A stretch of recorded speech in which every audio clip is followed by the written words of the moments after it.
করেছেন। এর মধ্যে ভারতের বিহারে এনডিএ জোটের শরিক দল জেডিইউ থেকে পদত্যাগ করেছেন সংখ্যালঘু দলের রাজ্য সভাপতি শাহনাজ মালিক, রাজ্য সাধারণ সম্পাদক তবরেজ সিদ্দিকী, ভোজপুর ভিত্তিক দলের নেতা মোহাম্মদ দিলশান রাইন, মোহাম্মদ কাশিম আনসারি, জেডিইউ এর যুব শাখার ভাইস প্রেসিডেন্ট তাবরেজ হাসান, ওই দলের উত্তর প্রদেশ রাজ্যের সাধারণ সম্পাদক সাজাইব রিজভি, মোহাম্মদ জাকি সহ অনেক মুসলিম জননেতা।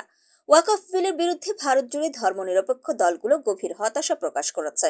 মুসলিম দল সহ অন্যান্য দল প্রতিবাদ অব্যাহত রেখেছে, কিন্তু তারপরও উগ্রবাদী হিন্দুদের ক্ষমতাসীন দল বিজেপির এহেন জাতিসত্তা বিরোধী অপতৎপরতা রুখে দেওয়া যায়নি। এই বিল ভারতের জাতিগত ঐক্যের ঐতিহ্য, হিন্দু মুসলিম সম্প্রীতিকে নিদারুণভাবে আঘাত করেছে।